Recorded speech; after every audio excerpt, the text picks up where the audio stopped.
महामहिम राज्यपाल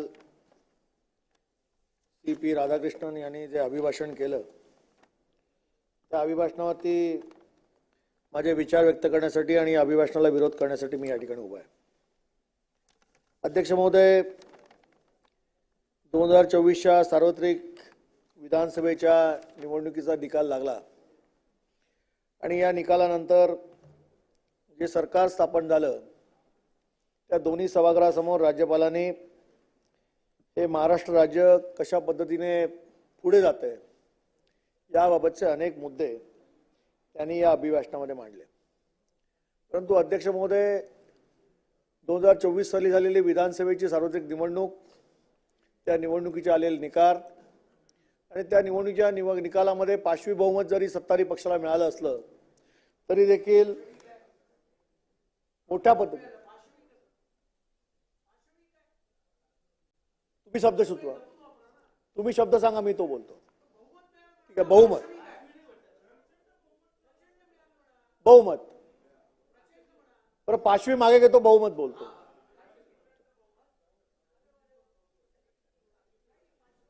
अध्यक्ष महोदय, सन्माननीय माझे मित्र सदस्य यांनी जी सूचना केली त्यानुसार मी पाचवी शब्द मागे घेतो आणि बहुमत म्हणतो। अध्यक्ष महोदय, हे जरी खरं असलं तरी देखील आपल्याला कल्पना असेल की अनेक ठिकाणी EVM संबंधी ज्या पद्धतीने लोकांमध्ये प्रक्षोभ आहे आणि या प्रक्षोभामध्ये अनेक गावामध्ये आंदोलनं होत आहेत आणि केवळ सोलापूर जिल्ह्यातलं एकच गाव नाही तर अनेक गावामध्ये देखील अशा पद्धतीने बॅलेटवरती आपण मतदान करा ही देखील मागणी होती आहे। आणि त्यामुळे कधीतरी या राज्यामध्ये देशामध्ये या बॅलेट पेपरवरती निवडणुका घेण्यासंबंधी सरकारला हा विचार करावा लागेल, कारण आज महाराष्ट्रातल्या 13 कोटी जनतेचा असंतोष आहे, तो भविष्यातील देशातील सगळ्या जनतेचा असंतोष ठरू शकेल। अध्यक्ष महोदय, राज्यपालांनी ज्यावेळेला हे अभिभाषण केलं त्यावेळेला त्यांनी मराठी भाषेला अभिजात दर्जा याचा उल्लेख केला।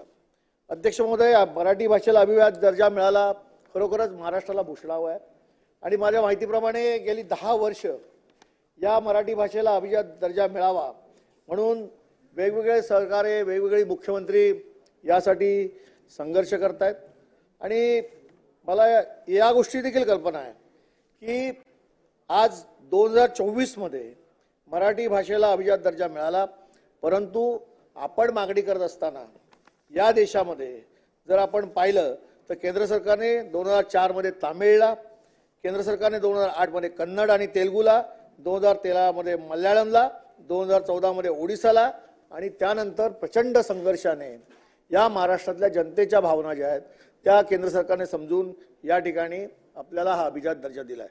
अध्यक्ष महोदय, का बोलतोय? कारण सर्वांगीण विकासासाठी मराठी भाषेच्या केंद्र सरकारकडून भरीव असं अनुदान आपल्याला मिळणार आहे।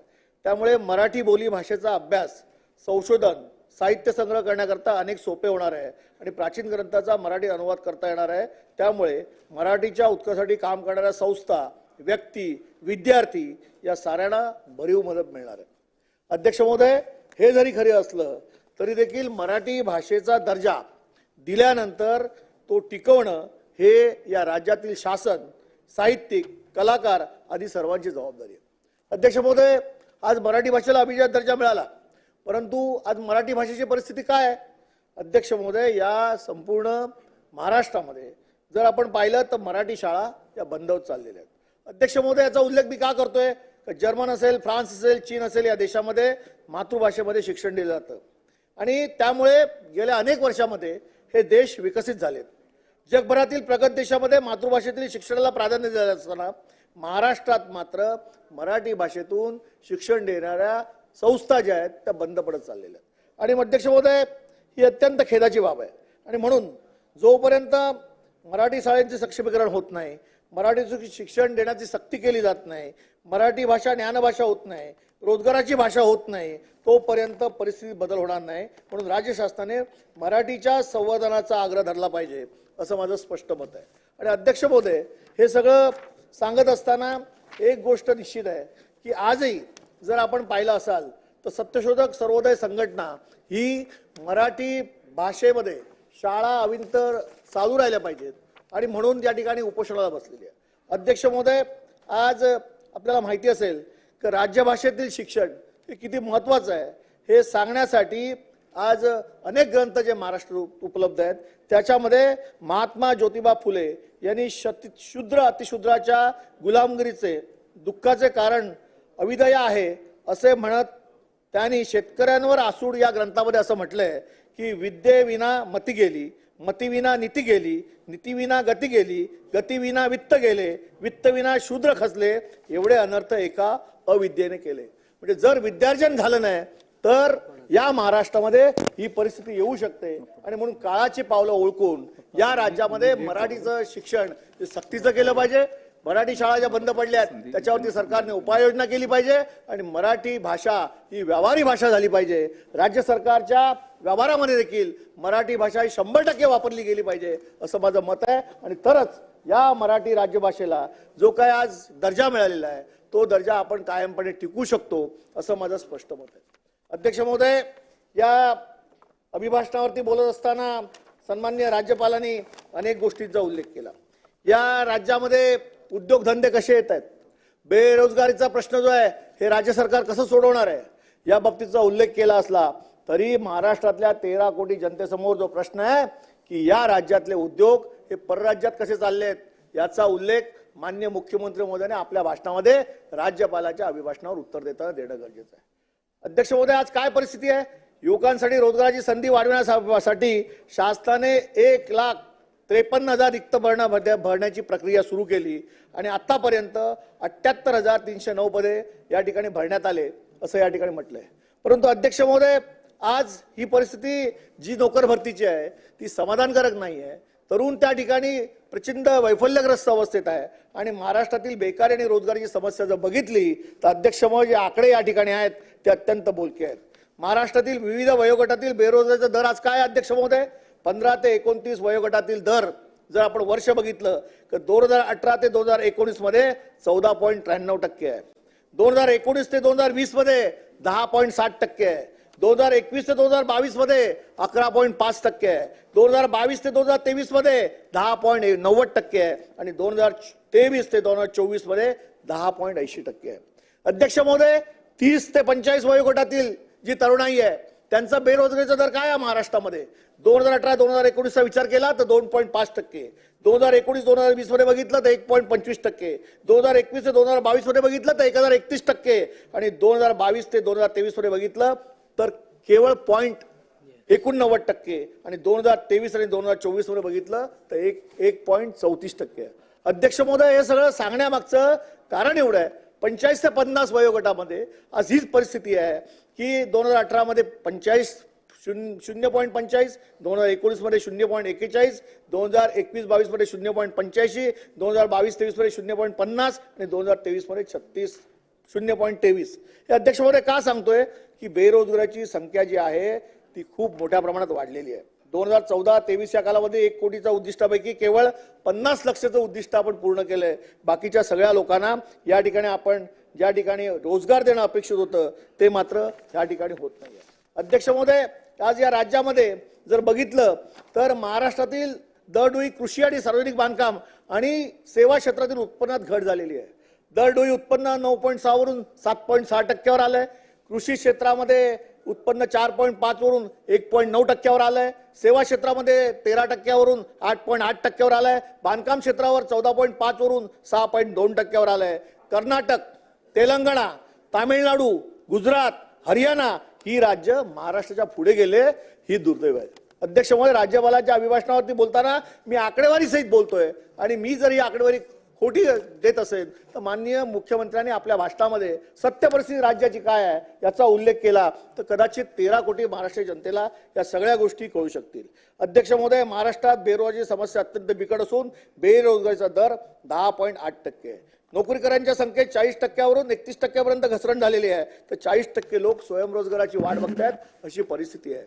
आणि त्यामुळे आज राज्यामध्ये 18,000 पोलिसांची भरती झाली. दुर्दैव काय अध्यक्ष महोदय, 11 लाख अर्ज आलेत पोलिसांच्या भरतीसाठी तर 46,000 तलाठी भरतीसाठी 11.5 लाख बेरोजगारांचे अर्ज आले. ही या महाराष्ट्राची परिस्थिती आहे. आणि मग अशा वेळेला या राज्यामध्ये आपण रोजगार कसे उपलब्ध करून देणार? कॉन्ट्रॅक्टवरती भरती करण्यासाठी आपल्या जवळ असलेल्या कंपन्यांना त्या ठिकाणी ठेके देऊन नोकर भरती केली जाते आणि खऱ्या अर्थाने राज्यामध्ये, राज्य सरकारमध्ये आणि स्थानिक स्वराज्य संस्थांमध्ये जी भरती करणं आवश्यक आहे, जे या राज्यातील तरुणांना अपेक्षित आहे, जे राज्यातील पदवीधरांना अपेक्षित आहे, त्याकडे मात्र हे सरकार पूर्णपणे दुर्लक्ष करत आहे असं माझं स्पष्ट मत आहे. अध्यक्ष महोदय, आज आपण बघितलं असेल तर महाराष्ट्र कर्नाटक सीमा प्रश्नाच्या बाबतीत परवाच या कर्नाटक वासीय जो आपला कर्नाटकाने व्याप्त महाराष्ट्राचा भूभाग आहे त्याच्यावरती सीमावासियांनी एक फार मोठं सभा त्या ठिकाणी आयोजित केली होती. ती निषेध सभा होती, परंतु त्या निषेध सभेसाठी महाराष्ट्रातील लोकांनी देखील जाण्यासाठी मज्जाव केला. कर्नाटक सरकारने तिकडे असणाऱ्या आमच्या सीमा भागातील जे सीमा प्रश्नासाठी सतत भांडतायत त्या समितीच्या कार्यकर्त्यांना देखील त्या ठिकाणी धरपकड केली. मराठी भाषेची गळचेपी केली जाते, मराठी माणसाची गळचेपी केली जाते. कोर्टात हा प्रश्न प्रलंबित आहे. प्रत्येक वेळेला राज्यपाल आपल्या भाषणामध्ये याचा उल्लेख करतात. अध्यक्ष महोदय, आमची मागणी आहे कोर्टात निर्णय लागेल तेव्हा लागेल, पण या सीमा भागातील का कर्नाटकाने व्यापून टाकलेला हा महाराष्ट्राचा जो भूभाग आहे तो केंद्र सरकारने त्या ठिकाणी केंद्रशासित करावा आणि जेव्हा निर्णय होईल त्यावेळेला याबाबतचा निर्णय या सीमावासियांना द्यावा अशी आमची मागणी आहे. अध्यक्ष महोदय, राज्यपालांच्या अभिभाषणामध्ये अनेक गोष्टीचा उल्लेख आहे, पण अनेक गोष्टी ज्या राज्यपाल महोदयांनी सांगितल्यात त्याच्यामध्ये लाडक्या बहिणीचा उल्लेख आहे. लाडक्या बहिणीसाठी आपण 1,500 वरून 2100 रुपये देऊ असं म्हटलंय. पुरवणी मागण्यामध्ये त्यासाठी किती तरतूद आहे मला माहित नाही, परंतु लाडक्या बहिणींचे अर्ज यांची आता छाननी होणार आहे आणि लाडक्या बहिणी ज्या आहेत त्यांच्यावरती आता राग काढला जाणार आहे आणि काळी लाडक्या बहिणींची नावं त्यामधून गाळली जाणार आहेत. हे देखील येणाऱ्या काळातलं महाराष्ट्रातलं सत्य आहे. लाडक्या भाऊ योजनामध्ये देखील अशाच पद्धती तफावत आहे. त्याच्यामध्ये देखील अद्यापर्यंत कुठचाही मेळ नाही आहे. पैसे अद्यापर्यंत पोचलेले नाही आहेत, केवळ घोषणाच राहिलेली आहे. अध्यक्ष महोदय, 7,000 कृषी पंपांना त्या ठिकाणी वीज मुक्त करण्यासाठी आपण जो निर्णय घेतला त्या संबंधित शेतकऱ्यांनी आपल्यासाठी त्या ठिकाणी मतदान केलं असेल, परंतु या राज्यामध्ये सर्वसामान्य जो कष्टकरी राहतो, सर्वसामान्य नागरिक राहतो, सर्वसामान्य मध्यमवर्गीय राहतो, या महाराष्ट्रातील या सगळ्या मध्यमवर्गीयांसाठी, कष्टकऱ्यांसाठी मी या राज्यपालाच्या अभिभाषणावर बोलताना सरकारला आव्हान करतोय की प्रत्येक घरामध्ये सर्वसामान्यांच्या 200 युनिट वीज ही आपण मोफत करा. ही देखील महाराष्ट्राला अपेक्षित असणारी आज अपेक्षा आहे आणि त्या दृष्टीने आपण येणाऱ्या काळामध्ये काम करावं. अध्यक्ष महोदय, बेल नका मारू. इकडे बरेच लोक बोलले, मी आमच्या पक्षाकडनं दुसऱ्यांदा बोलतोय. नाही आले असेल तर आपलं अभिनंदन आहे, पण लोकशाहीमध्ये तुम्ही आमचा आवाज नाही दाबू शकत. मी कोणावर टीका करत नाहीये, मी राज्याच्या हिता दृष्टीने आकडेवारी देतोय. राज्य सरकारने पुढे काय करावं हे सांगतोय. राज्य सरकारने सर्वसामान्य हितासाठी हे केलं तर राज्यातल्या 13 कोटी जनतेला फायदा होणार आहे आणि त्यामुळे किमान बेल मारून माननीय अध्यक्ष महोदय यांचं ऐकून आपण मला खाली बसू नका. नाही ऐकून नव्हे, 10 मिनिटाचा होता, मी 12 मिनिटाच्या पुढे 13-14 आपला चालू होता.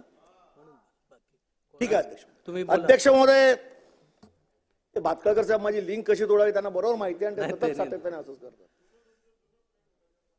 त्या माझे शेजारी मित्र आहेत ते. नाही ते नव्हते, आशिष शेलार माझ्यावर होते, ते माझ्या शेजारी आहेत. ते अमित साटम माझ्यासोबत होते. चला बोला. थांबा हो ज्येष्ठ.